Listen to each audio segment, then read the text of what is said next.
السلام علیکم ناظرین، پروگرام دین کی دنیا کے ساتھ میں ہوں آپ کا ہوسٹ اویس اسحاق۔ ناظرین، آج ہم بات کر رہے ہیں شب برات کے حوالے سے۔ یہ جو لمحے ابھی شروع ہو چکے ہیں یہ شب برات کے لمحات ہیں۔ 15 شعبان کی رات کو شب برات کی رات کہا جاتا ہے، اور اس رات کو اللہ تعالیٰ نے مغفرت کے فیصلے بھی کیے ہیں، اور اس رات کو اللہ تعالیٰ نے اس امت کا جو اگلا سال ہے اس کا تمام نامہ اعمال اس رات کو ہی لکھا جاتا ہے۔ تو یقیناً یہ ایک بہت بڑی رات ہے، اللہ سے مانگنے والی رات ہے، اللہ تعالیٰ سے اپنے گناہ بخشوانے والی رات ہے۔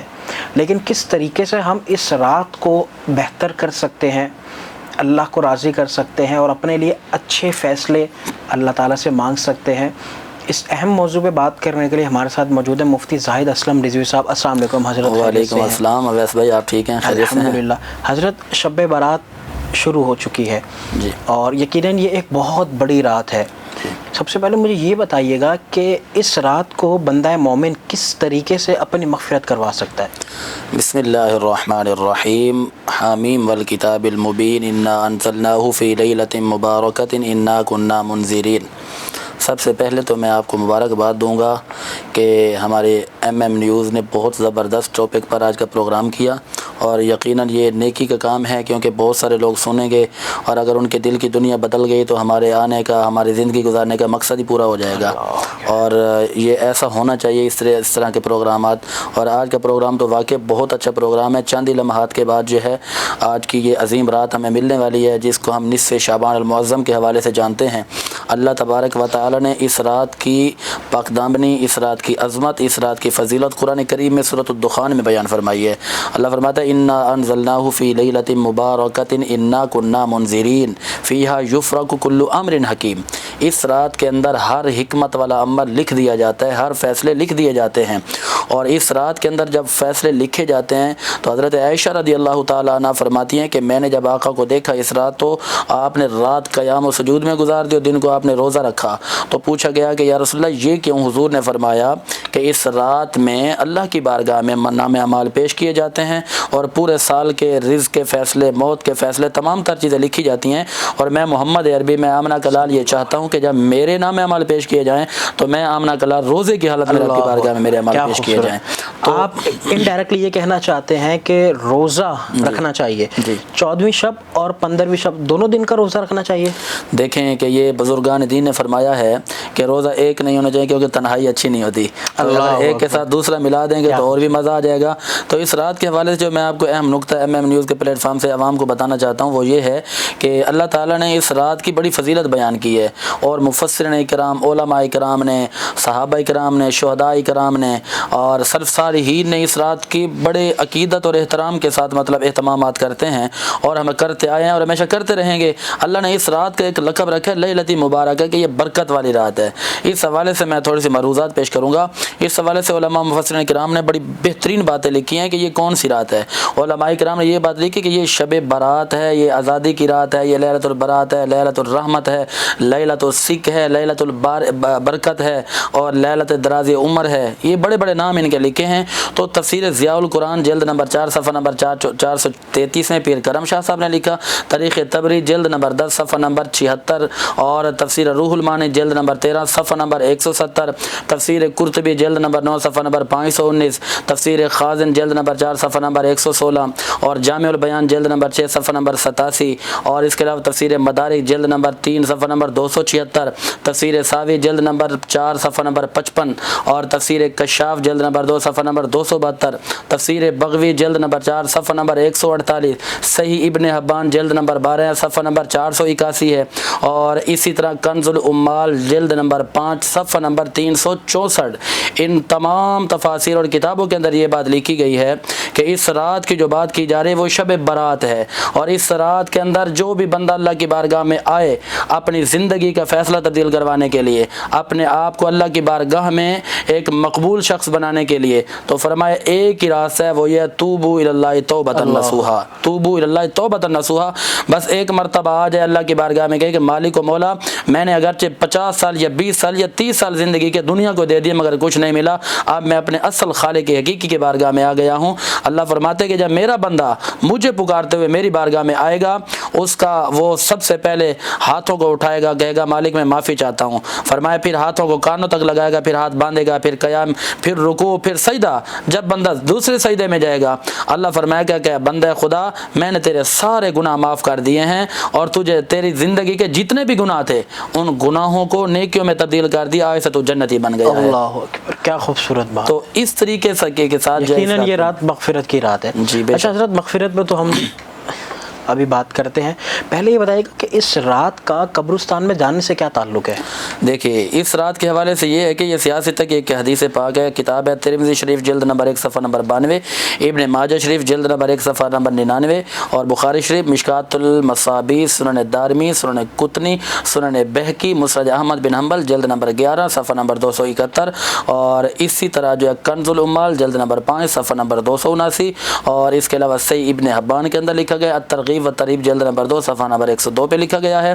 اور ان کے اندر یہ لکھا گیا عائشہ صدیقہ رضی اللہ تعالیٰ عنہ فرماتی ہیں کہ میں نے آقا علیہ الصلوۃ والسلام کو جب اپنے حجرے مبارکہ میں نہ پایا تو میرے دل میں یہ خیال ہے کہ حضور علیہ الصلوۃ والسلام اپنے کسی اور اہلیہ محترمہ کے گھر میں ہیں. تو فرماتی ہے کہ میں ان کو دیکھنے کے لیے جب گئی تو آپ کو دیکھا کہ آپ جنت البقیع کے قبرستان میں ہیں. اچھا, جب آپ فرماتی ہیں میں نے حضور کو دیکھا تو حضور علیہ الصلوۃ والسلام نے یہ فرمایا کہ عائشہ آج کی رات بڑی عظیم رات ہے, میں قبرستان میں اس لیے آیا ہوں تاکہ جو آخرت کی یادیں ہیں وہ تازہ ہو جائیں. اور حضور نے یہ فرمایا کہ پہلے میں نے عورتوں کو اور ان کو جانے سے منع کیا تھا, اب میں اجازت دے رہا ہوں کہ قبرستان جایا کرو. عورتیں نہ جائیں تو زیادہ بہتر ہے, اگر جاتی ہیں باپردہ ہو کر, کوئی رونا دھونا نہیں کرنا, کوئی رونا پیٹنا نہیں کرنا, اگر اس طریقے سے اپنے آپ کو کر کے جا سکتی ہیں تو حضور نے فرمایا جائیں. اور اس رات میں قبرستان میں جانے کا جو مسئلہ ہے وہ اسی لیے ہے کہ بندہ جائے اور جا کر اس سے خوف خدا آئے. اگر بندہ یہ خالی سیر و تفریح کرنے کے لیے چلا جائے, جی شور شرابہ شور و غل کر کے واپس آ گئے, تو پھر نہ تو اس کو شب برات کا مفہوم مل سکے گا اور نہ ہی وہ خود کو برات دے سکے گا. اللہ اکبر. یقیناً قبرستان جو ہے وہ جائے عبرت ہے. جی. اچھا, اس رات کا جو دوسرا اہم پہلو ہے وہ یہ ہے کہ اس رات کو اللہ تعالیٰ انسان کا رزق لکھتے ہیں. بے شک انسان کے لیے اچھے فیصلے برے فیصلے لکھے جاتے ہیں. تو جب یہ فیصلے لکھے جا رہے ہوتے ہیں تو انسان کو کیا مانگنا چاہیے اللہ تعالیٰ سے کہ اللہ اگلی شب برات تک مجھے یہ چیز نصیب فرما؟ جی, اس میں یہ مانگنا چاہیے جو ہمارے نبی نے مانگا. اللہ جامع البیان کتاب کا نام ہے, جلد نمبر 12 صفحہ نمبر 295. حضور علیہ الصلوۃ والسلام کے بہت طویل سجدے تھے, اتنا لمبا سجدہ کہ حضرت عائشہ رضی اللہ تعالیٰ عنہ فرماتی ہیں کہ میں نے جب حضور کو دیکھا کہ اتنا لمبا سجدہ, فرماتے ہیں کہ میں نے ہاتھ لگایا اور میرے دل میں یہ خیال ہے کہ اتنا لمبا سجدہ خدا نخواستہ کہیں آپ کی روح قبض تو نہیں ہو گئی. آپ فرماتے جب میں نے اٹھایا تو حضور علیہ الصلوۃ والسلام سجدہ مکمل کیا نا, تو میں نے پوچھا کہ یا رسول اللہ اتنا لمبا سجدہ؟ حضور نے فرمایا کہ میں اللہ کی بارگاہ میں ایک دعا مانگ رہا تھا, مغفرت کی دعا, امت کے لیے دعا. پھر کیسی دعا کہ جب حضور دعا میں تھے تو اللہ نے جبریل امین کو بھیجا کہ جبریل میرے محبوب سے پوچھ کر تو آج آنکھوں میں یہ آنسو کیسے, آج میرے محبوب کی آنکھوں میں آنسو آ گئے ہیں, داڑھی مبارک آپ کی جو ہے پوری کی پوری بھیگ گئی اور دامن کے آگے بھی آپ کے آنسو آ گئے. میرے آقا مطلب اس طریقے سے اللہ کی بارگاہ میں رو رہے تھے, اور میرے حضور نے فرمایا کہ ایک آنسو ہی ہے جو جہنم کی آگ کو بجھا سکتا ہے. اور وہ آنسو جب میرے آقا امام الانبیاء ہو کر, امام الرسول ہو کر میرے آقا کا یہ عالم ہے تو ہم کیوں نہ اللہ کی بارگاہ میں سر کو جھکا کر معافیا مانگے اور آنسو بہائیں. اور میرے آقا کی بارگاہ میں جبریل امین آئے, فرمایا کہ اے محبوب کیا چاہتے ہیں؟ حضور نے فرمایا میں امت کی مغفرت چاہتا ہوں. اللہ نے فرمایا کہ اے محبوب آپ کی آدھی امت کی مغفرت ہو گئی. حضور نے مزید التجا کی, اللہ نے فرمایا 1/3 کی اور مغفرت ہو گئی. حضور نے مزید التجا کی, اللہ کریم نے کرم فرمایا کہ جو آج کی رات میں توبہ کر لے گے میں اس کے سارے گناہوں کو معاف کر دوں گا, اور اگر کوئی رہ بھی گئے تو وہ اللہ کے ذمہ کرم پر ہے, اللہ جس کو چاہے گا معاف فرما دے گا. تو سب سے پہلی چیز توبہ ہے. توبہ سب سے اہم چیز ہے, اہم پوائنٹ ہے توبہ. ٹھیک ہے. اچھا حضرت, اس کے علاوہ جب ہم اس رات میں مانگ رہے ہیں نامہ اعمال کے حوالے سے, تو کیا دنیا کی کوئی چیز مانگنی چاہیے؟ دیکھیے کہ دنیا اور آخرت دونوں مانگنی ہے, کیونکہ ربنا آتنا فی الدنیا حسنۃ. بہت سے لوگ سوال کرتے ہیں بھائی دنیا کیوں مانگیں؟ دیکھیے دنیا میں رہنے کے لیے, دنیا میں رہ کر آخرت کو یاد کرنا یہ کمال کی بات ہے. دنیا میں رہ کر اور بندہ صرف دنیا میں پڑ رہے تو یہ بھی کمال کی بات. دنیا میں رہنے کے لیے, معاشرے میں رہنے کے لیے زندگی عزت والا رزق مانگنا چاہیے, عزت کی نوکری مانگنی چاہیے, عزت مانگنی چاہیے اللہ کی بارگاہ سے کہ مالک مجھے وہ رزق عطا فرما دے جو حلال رزق ہو, حرام ہوگا تو فائدہ نہیں ہے. اس لیے جب آئیں تو یہ کہیں کہ ربنا آتنا فی الدنیا حسنۃ وفی الآخرۃ حسنۃ وقنا عذاب النار۔ اللہ دنیا میں جو تیری نظر میں اچھا ہے ہمیں وہ عطا فرما، آخرت میں بھی جو ہمارے لیے اچھا ہے ہمیں وہ عطا فرما۔ یہ کہنا، یہ نہیں کہ گاڑیاں، بنگلے، گھر، پلاٹ، فلیٹ، یہ چیزیں مانگ کے بندہ چلا جائے اٹھ کے، پھر اس کو مفہوم ہی نہیں ملے گا شب برات کا۔ اور شب برات یہ تو ایک اللہ نے بونس دیا ہے، اللہ نے یہ کب فرمایا کہ بھائی شب برات میں ہی آ کر مانگا مجھے؟ اللہ فرماتا تو جب بھی مانگے گا میں اللہ ہوں نا تیرا، میں تیرا مالک ہوں، میں تجھے دوں گا۔ لیکن اس رات کی جو فضیلت بیان ہے مولا علی راوی ہے، ابن ماجہ شریف کی کتاب ہے، جلد نمبر 1 صفحہ نمبر 99 ہے، اور اسی طرح ترمذی شریف جلد نمبر 1 صفحہ نمبر 92 بھی ہے، 95 بھی ہے، سنن بہقی، سنن دارمی، ابن حبان کے اندر ہے، مسند احمد بن حنبل جلد 11، مسند بازار کے اندر ہے، اور مسند فردوس کے اندر ہے، مسند ابی یعلا کے اندر ہے، ترغیب و ترہیب کے اندر ہے، بہت زیادہ حوالے میرے پاس ہیں۔ تو اس کے اندر یہ ہے کہ اللہ تعالیٰ اس رات میں یہی فرماتا ہے کہ بندے ہے کوئی مجھ سے مانگنے والا جو مانگے، کوئی آ کے رزق مانگے میں رزق دوں گا، کوئی آ کے شفا مانگے میں شفا دوں گا، کوئی آ کے مغفرت مانگے میں اللہ مغفرت دوں گا۔ اور اس رات کے اندر یہ معاملے رہتے ہیں۔ اور آگے قرآن کہتا ہے کہ اس رات کے اندر جو اللہ کے فرشتے بھی اتارے جاتے ہیں، انا انزلناہ، کہ ہم نے اس کو نازل کیا۔ اب تفسیر ساوی شریف کے اندر یہ بات لکھی گئی، اور تفسیر ساوی میں علامہ ساوی علیہ رحمہ نے کیا لکھا، جلد نمبر 4 میں لکھا، فرماتے ہیں کہ اس رات کے اندر 100 فرشتے نازل کیے جاتے ہیں، 100۔ 30 فرشتے وہ ہوتے ہیں کہ جو اس کے لیے جہنم سے بچاؤ کی دعا مانگتے ہیں، 30 فرشتے وہ ہوتے ہیں جو اس کے لیے جنت کی دعا مانگتے ہیں، اور 30 فرشتے وہ ہوتے ہیں کہ جو اس کے نام اعمال اچھے ہونے کی دعا مانگتے ہیں، اور 10 فرشتے وہ ہیں جو اس کے بلند درجات کی دعا مانگتے ہیں۔ تو جب یہ فرشتے آتے ہیں، 100 فرشتے آ کر دعا مانگیں تو اللہ کی بارگاہ میں، تو ایک معصوم فرشتہ بھی آ کر دعا مانگے تو اللہ اس کی دعا رد نہیں کرتا۔ تو جب 100 فرشتے آ کے دعا مانگیں گے تو اللہ کس طرح رد کرے گا دعا؟ تو اس رات کے اندر اللہ کے فرشتے بھی اللہ کے مخلوق جو جاگتے ہیں ان کے لیے دعائے مغفرت کرتے ہیں، اور شب بداری کرنا کہ اللہ کے لیے بڑا انعام ہے۔ شب بداری کی آپ نے بات کی، یہ بتائیے گا کہ اس رات کو مسلمان بندہ کس طریقے سے بہتر کر سکتا ہے؟ کون سی عبادت کرنی چاہیے جو اس رات کے لحاظ سے سب سے بہتر ہے؟ دیکھیے ابھی جو مغرب کی نماز ہوگی، مغرب کے بعد کے میں آپ کو 6 نوافل بتا دیتا ہوں کہ جو سب سے پہلے بڑا مقبول ترین طریقہ آیا ہے۔ 6 نوافل 2 کر کے پڑھنے ہیں آپ نے، 2 رکعتیں پہلی نیت کرنی ہے کہ یا اللہ میں یہ 2 نوافل اس لیے پڑھا درازی عمر بالخیر کے لیے۔ اچھا یہ جب سلام پھر جائے گا، اولاً تو مساجد کے اندر اس کا اہتمام ہوتا ہے، ٹھیک ہے، اور اگر کوئی گھر میں بھی پڑھے تو نیت یہ کرنی ہے درازی عمر بالخیر، لمبی زندگی ہو مگر اچھی عزت والی زندگی ہو۔ اس کے بعد سلام پھر کے سورہ یاسین پڑھنی ہے، پھر 2 رکعتیں اور پڑھنی ہے قضاء حاجات کے لیے، پھر 2 رکعتیں اور پڑھنی ہے کہ جی تمام بلاؤں، مصیبتوں، محتاجیوں سے، پریشانیوں سے، تنگ دستیوں سے اپنے آپ کو بچانے کے لیے۔ تو ہر 2 رکعتوں کے بعد سورہ یاسین پڑھنی ہے، پھر اللہ کی بارگاہ میں دعا مانگنی ہے۔ یہ تو مغرب کے بعد کی رحمت ہوگی، بندہ سر کو جھکائے گا دعا مانگے گا نا اللہ اس کی دعا قبول فرمائے گا۔ اب آ جائے گی عشاء کی نماز۔ عشاء کی نماز پڑھ کے کوشش کریں جو حضور کا اور صحابہ کرام کا پسندیدہ عمل ہے وہ ہے صلاۃ التسبیح۔ صلاۃ التسبیح فرمایا کہ یہ ایسی عظیم نماز ہے کہ ہو سکے تو روزانہ پڑھو، نہیں تو ہفتے میں ایک بار، نہیں تو مہینے میں ایک بار، نہیں تو سال میں ایک بار، نہیں تو زندگی میں ایک بار تو پڑھ لیا کرو۔ فرمایا جب تم یہ پڑھو گے نا صلاۃ التسبیح، تسبیح کا مطلب یہ توبہ استغفار کرنا، اللہ کی بڑائی بیان کرنا، اور اس کا اینڈ میں مفہوم یہی ہوتا ہے کہ اللہ جب اتنی بار میں تجھے یہ کہہ رہا ہوں سبحان ربی العظیم، سبحان ربی الاعلیٰ، سبحان اللہ والحمد للہ ولا الہ الا اللہ واللہ اللہ تو ہی بڑا ہے سب سے، تو صلاۃ التسبیح کا فائدہ یہ ہے کہ جب بندہ یہ نماز پڑھ کے اللہ کی بارگاہ میں دعا مانگے گا اس کی توبہ بھی قبول ہو جائے گی، اور اس کے رزق میں بھی برکت آ جائے گی، اس کی عمر میں بھی برکت آ جائے گی، اس کے مرحومین کے لیے اگر دعا مانگے گا تو اللہ ان کی بھی مغفرت فرما دے گا۔ اور بھی بہت ساری عبادات ہیں، 2 کر کے نوافل پڑھ سکتے ہیں آپ، اور پوری رات میں آپ جاگیں قرآن پڑھیں، اور پھر تہجد کی نماز پڑھ لیں، پھر دن کا روزہ رکھ لیں، تو یہ بڑی عظیم الشان رات ہے۔ حضرت آخری سوال ہے میرا آپ سے، وہ یہ کہ اس رات آپ نے بتایا بہت فضیلت ہے، برکت ہے، رزق ہے، نیک اعمال ہیں، سب کچھ ہے، تو آیا کوئی ایسا بندہ بھی ہے جو اس رات محروم ہے؟ سبحان اللہ، بہت پیاری بات کی ہے آپ نے آخر میں جاتے جاتے، اویس بھائی یہ تو کمال ہے آپ کے اندر ماشاءاللہ، اچھی بات کی۔ اچھا جی دیکھیے کہ اس رات کے اندر ہم نے فضائل پر بات کی ہے کہ لوگ جو بھی آئیں گے، لیکن کچھ لوگ وہ بھی ہیں جو بدبخت ہیں جن کی مغفرت ہی نہیں ہے۔ یہ بات بھی ابن ماجہ کے اندر موجود ہے، مشکات کے اندر موجود ہے، ترمذی کے اندر موجود ہے۔ وہ کون لوگ ہیں؟ فرمایا ترک تعلق کرنے والا، قاتل، مشرک، اور چغل خور ہو گیا، والدین کا نافرمان ہو گیا، اور ترک تعلق کرنے والا، حقوق العباد کو پامال کرنے والا، نماز و سجدے پہ سجدہ کر رہے، پڑوسیوں کو پتہ نہیں ہے، رشتہ داروں کا پتہ نہیں ہے، اور لوگوں پہ ظلم کر رہا ہے، وہ اس رات میں آئے گا، حالانکہ اتنی عظیم رات ہے۔ تو اس رات کے ہونے کے باوجود بھی اس بدبخت کی مغفرت نہیں ہے۔ لیکن ایک راستہ اور لکھا گیا ہے، ایک راستہ اور ایک چیز اور بتائی گئی ہے، وہ چیز میں آپ کو بتا دیتا ہوں۔ الترغیب و ترہیب جلد نمبر 2 صفحہ نمبر 126، مصنف عبدالرزاق جلد نمبر 3 صفحہ نمبر 321، اور روح البیان جلد نمبر 2 صفحہ نمبر 295۔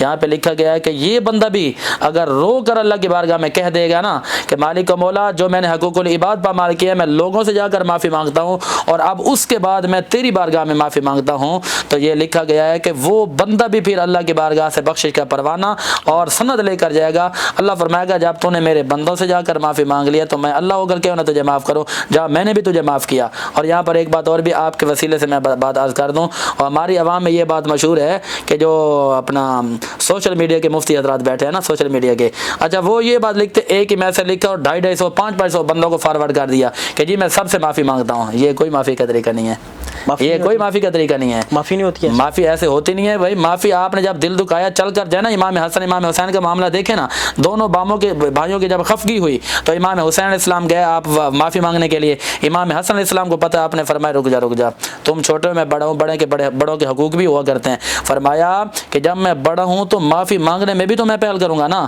میرا حق ہے زیادہ۔ آپ چل کر گئے، پھر حضور نے فرمایا من تواضع للہ فرفعہ اللہ، معافی مانگنے کی غرض سے تو جب گھر سے چل کر جائے گا اللہ تجھے اور بلندیاں دے گا۔ اور پھر آگے بڑی عظیم بات جو ترغیب و ترہیب کنز العمال کے اندر لکھی گئی ہے، تو جتنے قدم چل کے حقوق العباد پر عمل کرتے ہوئے معافی کے لیے جائے گا نا، جتنے قدم چل کے اپنے گھر سے دور جائے گا اللہ اتنا ہی قریب تجھے جنت کے قریب کر دے گا، اتنا ہی جنت کے قریب کر دے گا۔ تو یہ کوئی طریقہ نہیں ہے کہ میسیج کے ذریعے کر دینا، پھر ایک بات کرنا جی یہ میسج ہے جی 10 بندوں کو پہنچاؤ، اور پتہ ہی نہیں ہوتا کہ یہ بات ہے بھی صحیح کہیں پر کہ نہیں ہے، پھر کہتے ہیں اگر نہ بھیجا نہ فارورڈ کیا تو کوئی شامت کوئی پریشانی آ جائے گی، کوئی منحوسیت آ جائے گی، ایسا کچھ نہیں ہے۔ پہلے تصدیق ہونی چاہیے۔ یہ باتیں بڑی عظیم و شان ہے جو ہم نے باتیں کی ہیں، یہ باتیں بغیر سوچے سمجھے دڑا دڑ شیئر کریں، اس کے ثواب ملے گا کیونکہ باتیں اچھی ہیں انشاءاللہ۔ بہت بہت شکریہ مفتی زاہد اسلم رضوی صاحب، آپ ہمارے پروگرام میں تشریف لائے۔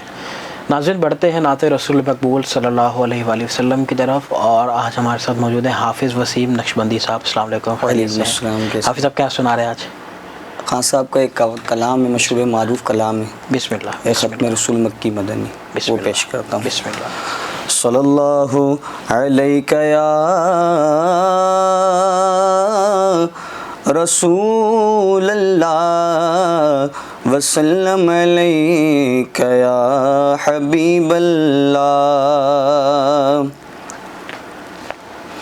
اے ختم رسول مکی مدنی، اے ختم رسول مکی مدنی، کونین میں تم سا کوئی نہیں، واللہ کوئی نہیں، اے نور مجسم تیرے سوا محبوب خدا کا کوئی نہیں، واللہ کوئی نہیں، اے نور مجسم تیرے سوا، اوصاف تو سب میں پائے ہیں، پہ حسن سراپا کوئی نہیں،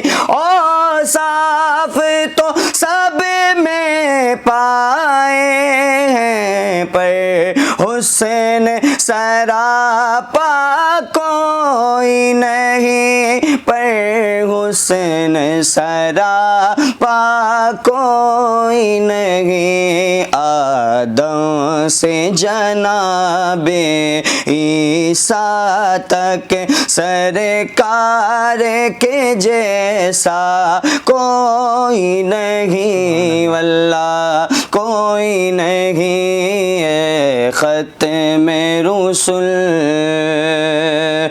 یہ شان تمہاری ہے آقا، تم عرش بری پر پہنچے ہو، یہ شان تمہاری ہے آقا، تم عرش بری پر پہنچے ہو، تو عرش بری پر پہنچے ہو، ذیشان نبی ہے سب لیکن معراج کا دولہا کوئی نہیں، واللہ کوئی نہیں۔ ذیشان نبی ہے سب لیکن معراج کا دولہا کوئی نہیں، بس کوئی نہیں، بس کوئی نہیں۔ اے ختم رسل مکی مدنی،